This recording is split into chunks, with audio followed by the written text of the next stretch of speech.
What's good, Wizards fans, and happy Thanksgiving Eve. The Washington Wizards lose to the Charlotte Hornets 114 to 117. The Wizards are now 2-12 on the season. Let's talk about another Wes Unseld Jr. blown lead. Let's get to it. You are Locked On Wizards, your daily Washington Wizards podcast.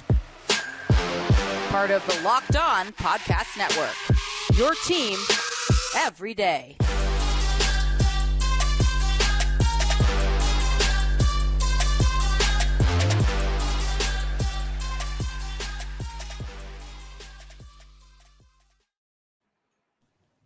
Just want to thank you guys for making Locked On Wizards your first listen every day. We are free and available wherever you get podcasts. We are live on Thanksgiving Eve. The Washington Wizards find another way to lose another game against the Charlotte Hornets. Basically a similar script to the last game where they're leading the whole game, and they just find a way to lose in that fourth quarter. The Wizards were up by 19 points at one point, 19 points in the third quarter. Brandon, what were your thoughts on the game, and where did you see the Wizards lose this one? And also, we got to talk about this fourth quarter and some of the shot selection at the end of the game. Kuzma, that shot was awful. But what were your thoughts on that fourth quarter in the game? Woo, man! I tell you, when they started in the fourth quarter, when they started bringing that lead down, I was like, "Oh man, here we go again." It's like Groundhog Day. We were talking about it before the podcast, man. It's like it's the same script as we've been saying, man. You know, the fourth quarter collapses are predictable. Another Wes Unseld collapse in the fourth quarter is just it's hard, man. Because you do like the competitiveness. You know, I thought they played really well tonight. If you look at the team stats, I mean, they're pretty much even kill with the Charlotte Hornets. Now, as far as rebounding, we did lead rebounding. I get Nick Richards was out, but we did better with rebounding. Looking at this, the starting five, man. Tyus Jones, 7 assists. I like to see that. 6 of 12 for the field. So he played well. Jordan Poole, 24 points. I thought he had a better performance, but again, efficiency is an issue. 8 for 21, 4 for 11 from 3. Had some words with coaches on the sideline. I know we're going to talk about that in a little bit. Denny had a better game, 13 points, 5 rebounds. Kuz did well tonight. 1 rebound shy of a triple dub, 28 points, 9 rebounds, 10 assists, shooting 12 for 22. So efficiency was the name of the game, and 50% from 3. And Gafford, look, 15 points, 16 rebounds. So he definitely responded, man. But again, I love to see the fight the first 3 quarters. That fourth quarter, I don't know what it is, man, but it's a different script for the fourth quarter every game. You know, we led every quarter. We go into the fourth with a little bit of momentum, and then just I don't know what's going on. And you know, it's a combination of turnovers, combination of, you know, they go from shooting. Well, I mean, really all game long, especially Kispert. They were, you know, missing a lot of open looks, man. I felt like, you know, especially the shooters like Kispert, they were missing them open looks. But then that fourth quarter, man, they started putting up some questionable shots, and I don't know what the problem is, man. You know, I don't know why they take their foot off the pedal in the fourth quarter, because they look well the first 3. So again, you know, another Wes Unseld fourth quarter collapse, and it's hard to watch, man, because they look good and against a team that is a winnable matchup. You know, we beat them in Charlotte, and then we narrowly lost them at home in the in-season tournament game. So I definitely felt like we had a chance, but wow, man, you know, it's hard to continue to watch them take the foot off the pedal and lose fourth quarter leads, man. I mean, it's hard to watch. So if I can attribute it to anything, I would say bad shot selection. You know, they were just, you know, taking ill-advised shots in the fourth, trying to push things, and you know, again, you know, 2-12, man. And you can look at how many games can you look at the schedule that we had a chance to win. You know, if we could hold leads in fourth quarters, we have a different record. But that, you know, as it stands, we're 2-12, and the way we played, we clearly look like a 2-12 team. So, 100%. I mean, you're up by 18. You find a way to blow the lead. Once again, LaMelo takes over in the fourth quarter. Miles Bridges hit some big shots. Mark Williams got a couple offensive rebounds, but we self-destructed too. There was a really nice play where Kuzma had a block on Mark Williams. We get the ball. Jordan Poole turns the ball over. Jordan Poole hit a couple shots down the stretch. But Kuzma with that last shot, you know, you had 17 seconds to go, and you pull up, you know, dang near from the half court, and that's the best shots you can get. Yeah. That was questionable. I did see some people questioning, why they fouled Mark Williams as early as they did. I didn't have a problem with it only because, he's not the best free throw shooter in the world. He's a solid free throw shooter for a big man, but I didn't have a problem with that. But once again, Bilal did a good job on LaMelo down the stretch. I thought we should have put him on him earlier. They did take Denny out the game, and Denny played really well in the first half, so that was questionable too as far as like the rotations and whatnot. Gafford played a better game, but yeah, once again down the stretch, we allowed him to get into the paint. LaMelo was getting to the paint. LaMelo was hitting some pull-up threes, but Bilal did a better job down the stretch. But we find ways to lose games. Shot selection, whether it's a turnover, shot selection, the game just slows down and we can't get stops. We can't get boards. We actually did a better job rebounding the ball. We only lost the rebound battle by 2, where last game we got dominated where Mark Williams had 20 boards. Mark Williams still had a double-double, but yeah, it's just a typical Wes Unseld Jr. game for sure. Just giving up an easy lead. There was one play where Tyus Jones missed an alley-oop to Bilal down the stretch too. That hurt. And Kuzma, there was another 3-2 where Kuzma pulled up because it was Miles Bridges. He faked in and did a step back and hit a big 3. And then Kyle Kuzma tried to really match what Miles Bridges did. He shot a pull-up 3 and missed that. So Kuz, yes, he had 8 assists. How much did he almost had a triple-double tonight?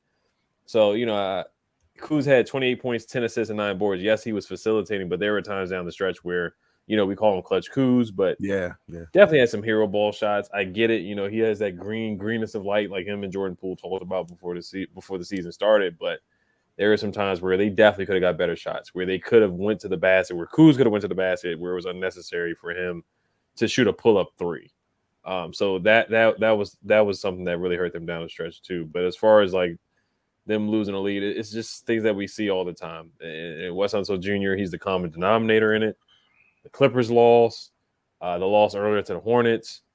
So many times you can pinpoint and pull up losses. I'm pulling up some of the other losses that we had. It's just so many to name.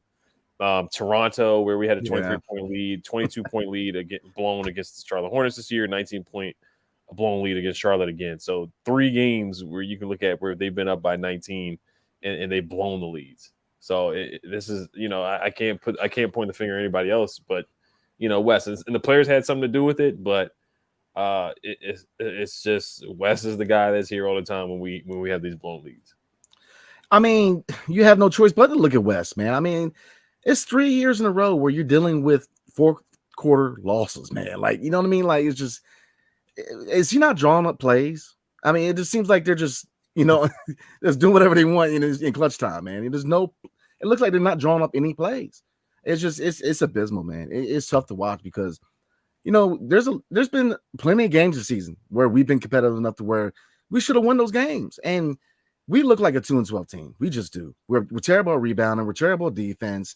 Very low IQ basketball.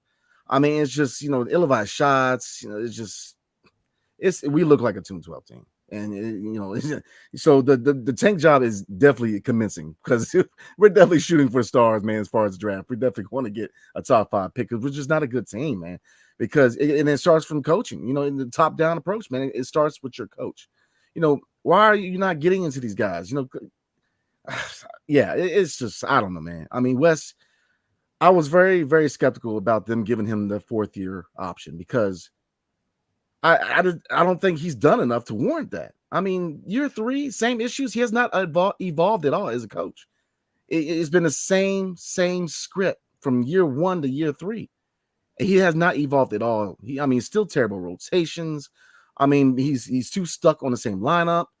I mean, he's not doing enough to get these guys right. I mean, it should not be down. It clearly the locker room is being led by the players, man, not the coach.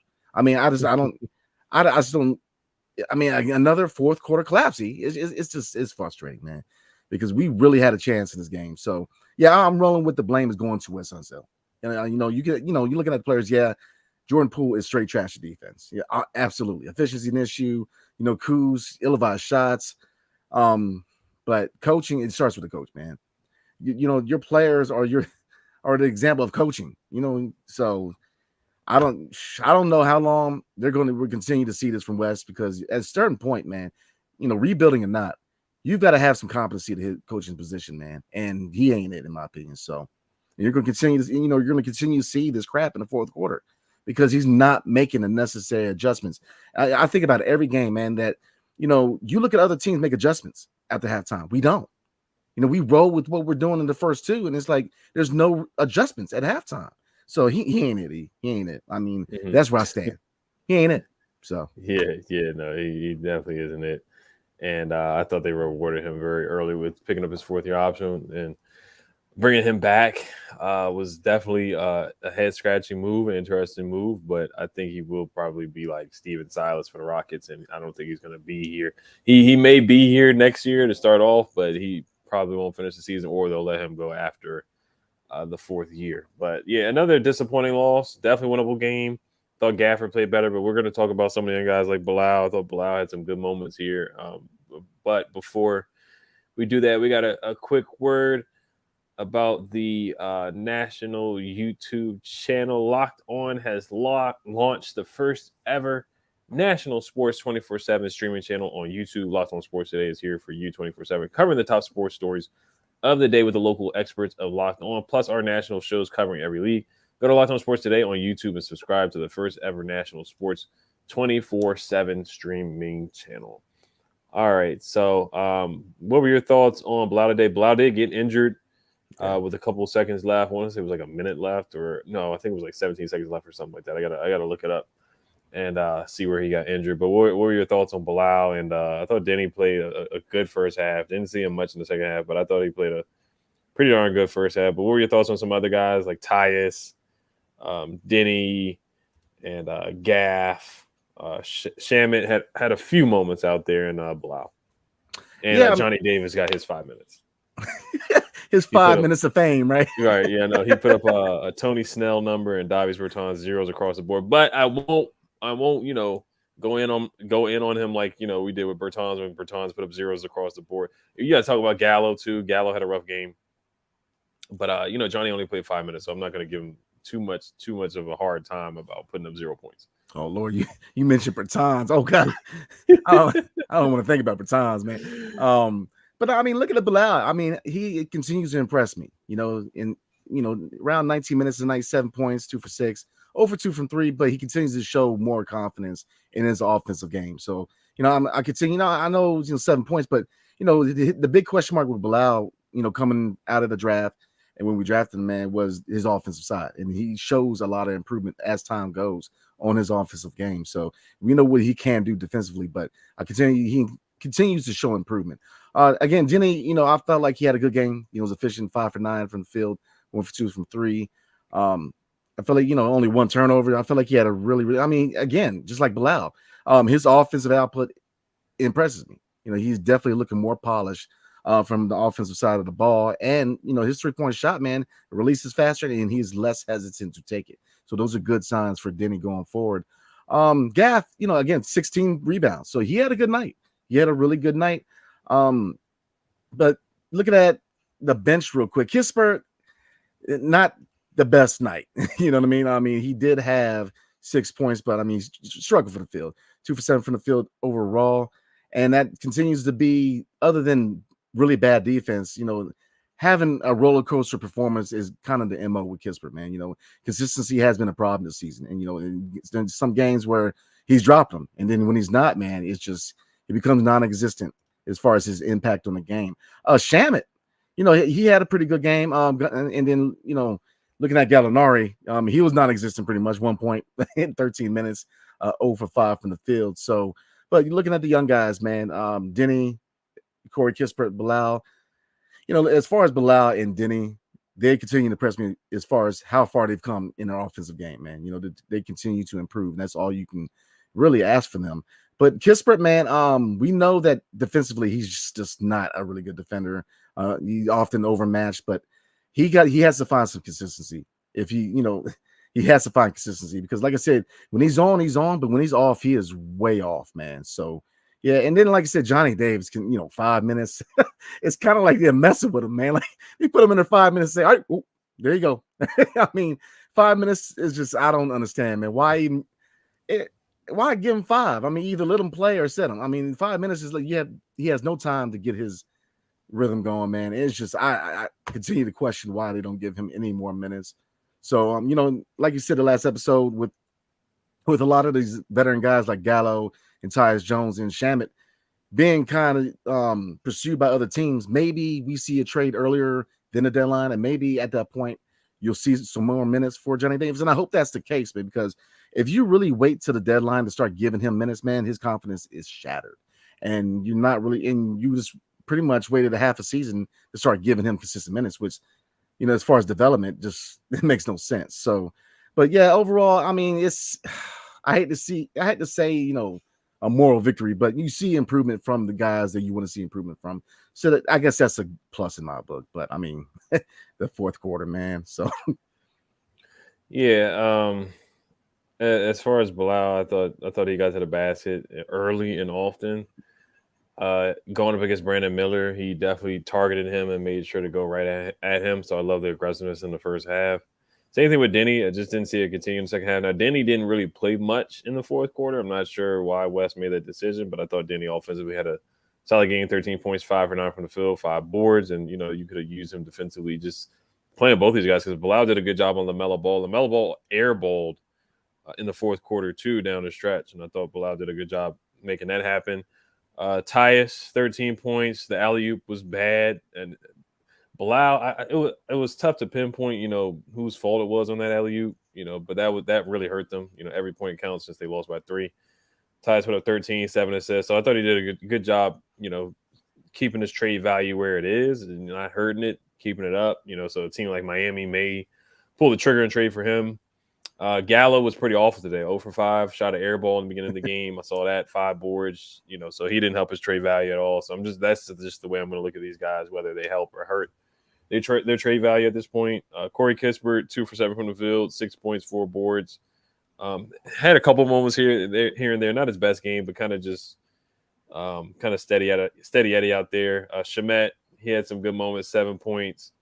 And Johnny Davis, man, just 5 minutes. So, he doesn't really get a chance to warm up or do anything out there. And Jordan Poole, this is one of his better games. He's starting to look better for sure. But that turnover at the end really hurt. I just don't understand how he turned the ball over there. After Kuzma made that block, and Miles Bridges just got it. He's got to be better with the basketball, especially being a guard. People want to see him play point guard and all that. But you got to be better, protecting the basketball. You can't let that happen, especially down a stretch like that. That really hurt us turnover-wise. Kuzma had a good game, but at the same time, just the shot selection hero ball really hurt us at the end of the game.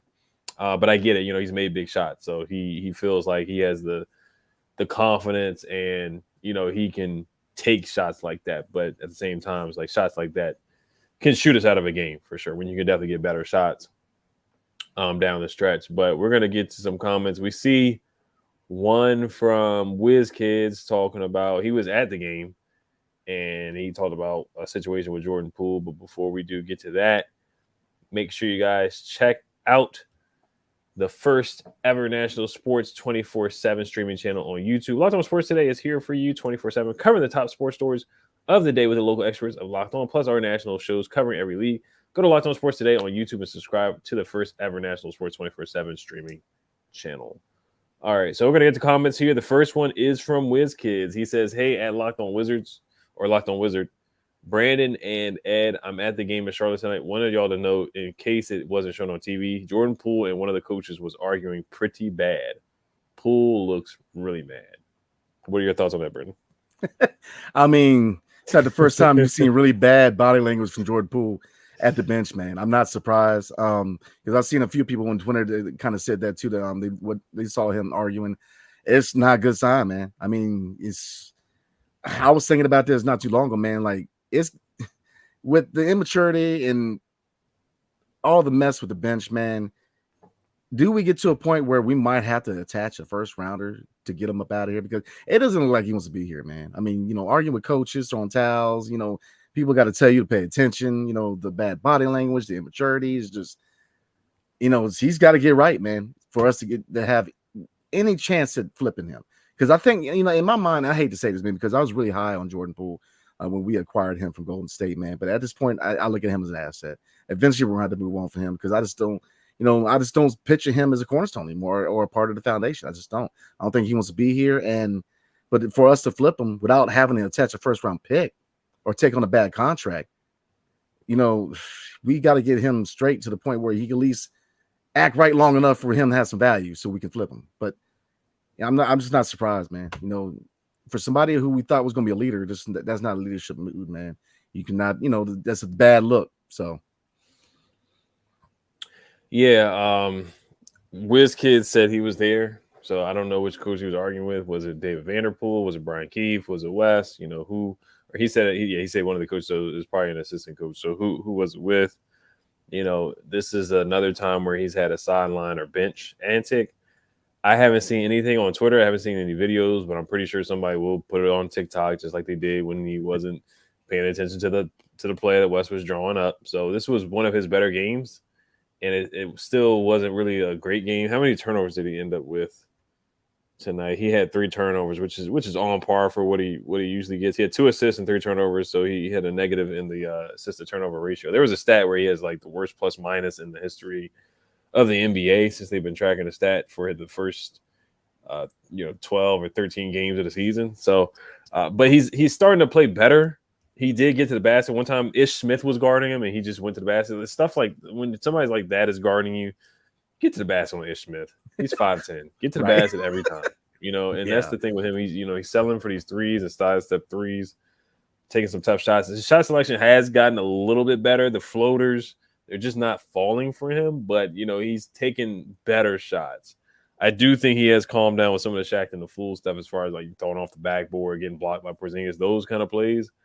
He did walk the dog against the Bucks and let the clock run off. That was the Shaq and the Fool moment there. So he has at least one usually per game, but we saw with the Warriors, him going back and forth with players and coaches on the sideline. Yeah. So, I mean, if he did that with a championship caliber team with Steph and Clay and perennial championship winners and Steph being MVP, so it's like, what do you expect him to do here? He's going to do the same thing here if he did it with a championship team. So, but he's playing better, and we'll see if it ends up on TV or on TikTok or whatever. But the turnover really disappointed me. But overall, I thought he had a better game, and I think he had a better game than what he's had. It's been a rough start. He's gotten booed, but the last 2 games, 30 points, 24 points. I'll say he's playing better. He's playing better than what he has. Oh no, I agree. He's playing better, but and then as far as the sorry to cut you off. Yeah, the trade compensation. Yeah, it would be awful to attach a first round pick, but yes, the contract right now is not great. We'll see if there's any bidders looking for him. So it is going to be harder to trade him. That's why I don't think a deal is going to be done this year. I think they're going to have to bump his value. It may get done before the trade deadline if he puts some better games together, but I do think he'll be traded before the end of next year. Maybe in the off season, I think something like that could happen.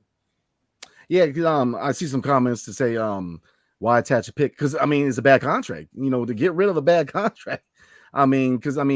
You either have to attach a pick or take on a bad contract because look at Bertans, flipping him and Dinwiddie. At the time, KP was considered a bad contract because of his injury history. He just had an injury-free 1.5 years. But yeah, and hopefully, look, it's still 14 games in. So, hopefully it gets better. I need him to mature up, man. Like, you can't be yelling back and forth to coaches and all that. You gotta be a leader, man. So that's where I'm at with Jordan Poole. The antics gotta stop, man.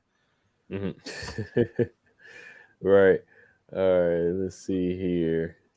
Joe Love says, once again, another fourth quarter collapse. This is crazy, man. It's hard being a Washington fan. I don't know who's worse, the Wizards or the Commanders.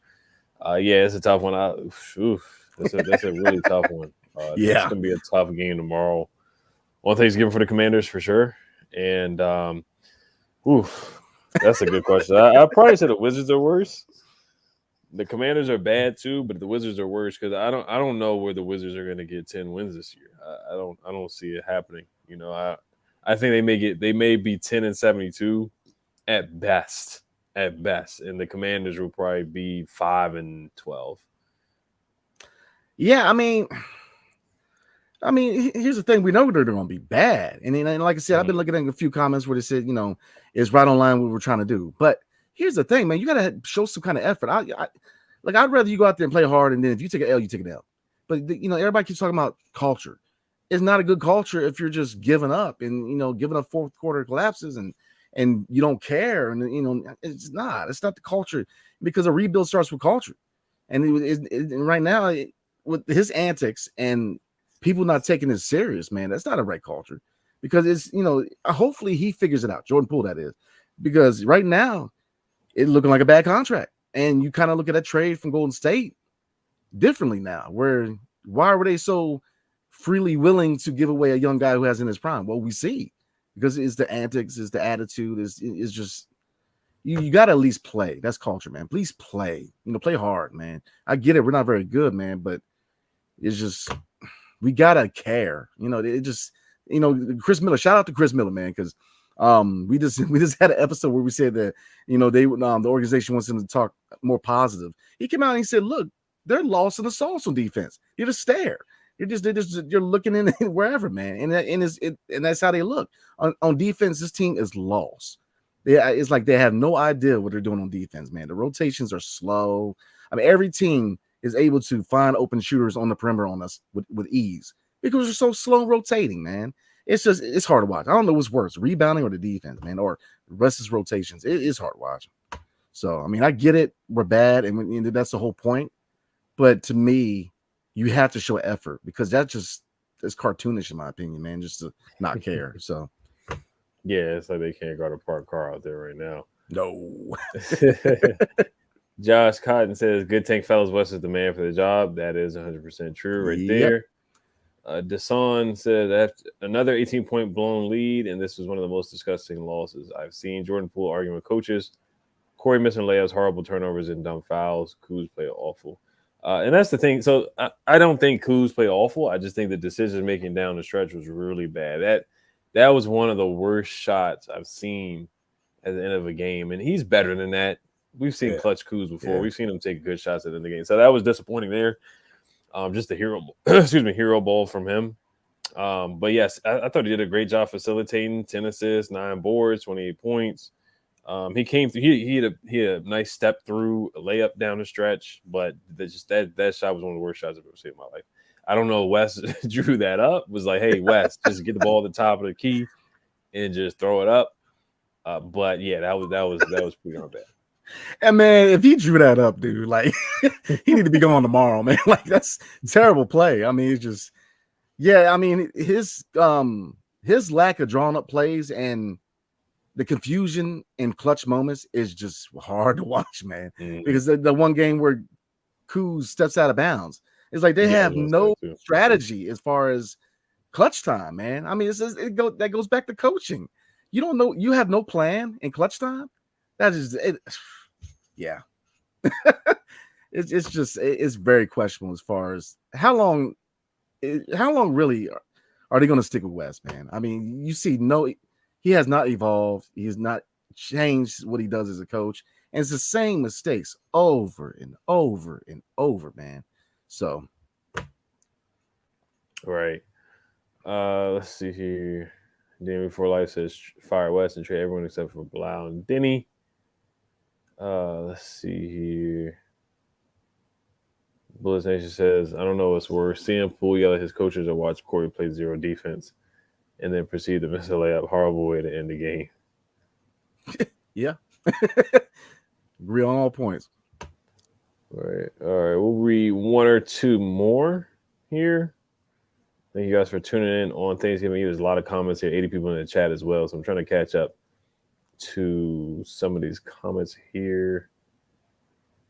Let's see here. Mr. Swag says, it sounds like y'all are expecting the tanking team to be 500. We don't need any more 10 to 15 first round picks for the next 2 years. It sounds like y'all are expecting the tanking team to be 500. Not at all. Yeah, we already knew that going into the season that the team was not going to be good. We knew that they were going to be, the over-under was 24.5. So if it's that low, you're not going to be anywhere near 500. So we knew what it was coming in. But you want to see them play hard. And some of these games, like you can still win 15 games and get a lottery pick. Like that Raptors game, they should have won that game. They can still get a good pick even if they won that game. This game tonight, I still feel like they would lose a bunch of games, even if they won tonight, to still get a good draft pick. So games like these is like, have some pride. And it would have been good for development too, for Bilal. Some of the young guys, if they could have pulled this one out for sure. Bilal played good defense down the stretch. So I think he, guys like that deserve to win games. But no, we already knew that, ever since the trades of Bradley Beal, Porzingis, and just moving on, we knew this organization has a different direction. They're trying to stockpile picks and get the best picks that they can get. So, that's it on that. Yeah, I agree, man. I mean, I get that, man. You're supposed to be bad, but it's, what did Wes say? What did the organization say? What did the front office say about building culture, right? As a foundation for a rebuild. What is culture? Playing the right way. Giving up is not playing the right way.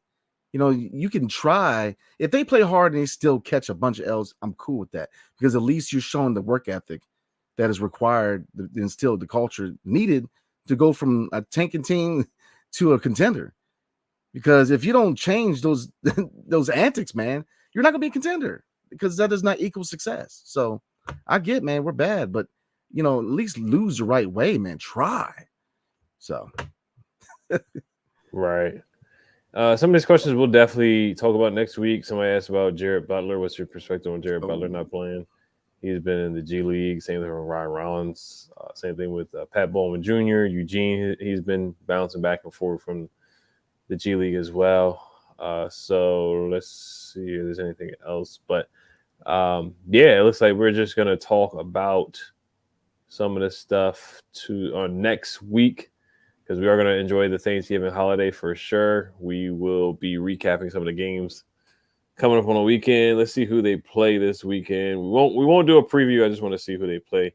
They play the Bucks again on Friday, on Black Friday. Then they play the Hawks. So they have a back-to-back, and then they play at the Pistons. So they got 3 games in a span of 4 days here. So they got some good teams. The Bucks and the Hawks. The Bucks is definitely going to be a tough one. They play the Bucks again in Milwaukee, and then they play the Hawks at home, and then at the Pistons. So it'll be interesting 3 games coming up. But once again, we just want to thank you guys for listening in and tuning in. Make sure you guys hit that notification bell as well. We are thankful for you guys tuning in. We hope everybody has a happy holiday and a happy Thanksgiving. Locked On has launched the first ever national sports 24/7 streaming channel on YouTube. Locked On Sports Today is here for you 24/7, covering the top sports stories of the day with the local experts of Locked On, plus our national shows covering every league. Go to Locked On Sports Today on YouTube and subscribe to the first ever national sports 24/7 streaming channel. Everybody enjoy your Thanksgiving. Thank you, Ben. Happy Thanksgiving, fellas. Appreciate all that you do with these sorry teams that we all love for sure. And we'll definitely be watching that Commanders game too. Make sure you guys enjoy your Thanksgiving holiday. Hail to the Wizards. Peace.